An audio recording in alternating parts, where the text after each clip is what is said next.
Hi hello ನಮಸ್ಕಾರ ವೀಕ್ಷಕರೇ, ಎಲ್ಲರಿಗೂ ನನ್ನ ಯೂಟ್ಯೂಬ್ ಚಾನಲ್ಗೆ ಪ್ರೀತಿಪೂರ್ವಕವಾದ ಸ್ವಾಗತ. ಇಂದಿನ ಈ ವಿಡಿಯೋದಲ್ಲಿ ನಾನು ವಚನಗಳ ಸರಣಿಯನ್ನು ಮುಂದುವರೆಸಲಿದ್ದೇನೆ. ಅದರಲ್ಲಿ ಇಂದು ವಿಡಿಯೋ 42. ಇನ್ನು ನಾನು ಬಸವಣ್ಣನವರ ವಚನವನ್ನು ಹೇಳಿ ಅದರ ತಾತ್ಪರ್ಯವನ್ನು ಸಹ ಹೇಳುತ್ತೇನೆ. ಸೊ ಹಾಗಾದರೆ ಇನ್ನೇಕೆ ತಡ, ಲೆಟ್ಸ್ ಬಿಗಿನ್ ದ ವಿಡಿಯೋ. ಪರಚಿಂತೆ ಎನಗೆ ಕೈಯ, ನಮ್ಮ ಚಿಂತೆ ನಮಗೆ ಸಾಲದೆ, ಕೂಡಲ ಸಂಗಯ್ಯ ಒಲಿದಾನೆ ಒಲಿದಾನೆ ಎಂಬ ಚಿಂತೆ ಹಾಸಲುಂಟು ಹೊದೆಯಲುಂಟು.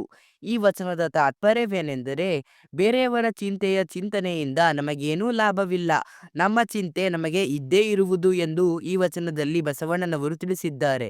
ಕೂಡಲ ಸಂಗಯ್ಯ ಒಲಿಯುತ್ತಾನೋ ಅಥವಾ ಇಲ್ಲವೋ ಎಂಬ ಚಿಂತೆ ಹಾಸಲು ಹೊದೆಯಲು ಇರುವಾಗ ಬೇರೆಯವರ ಚಿಂತೆಯ ಬಗ್ಗೆ ನಾವೇಕೆ ಚಿಂತೆ ಮಾಡಬೇಕು ಎಂದಿದ್ದಾರೆ ನಮ್ಮ ಬಸವಣ್ಣನವರು. ಸೊ ಫ್ರೆಂಡ್ಸ್, ಈ ವಿಡಿಯೋ ಹೇಗಿತ್ತು? ಈ ವಿಡಿಯೋದ ಬಗ್ಗೆ ನಿಮ್ಮ ಅಭಿಪ್ರಾಯವನ್ನು ಕೆಳಗಿನ ಕಮೆಂಟ್ ಬಾಕ್ಸ್ನಲ್ಲಿ ತಿಳಿಸಿ. ಮತ್ತೆ ಮುಂದಿನ ವಿಡಿಯೋದಲ್ಲಿ ಭೇಟಿಯಾಗೋಣ. ಧನ್ಯವಾದಗಳು.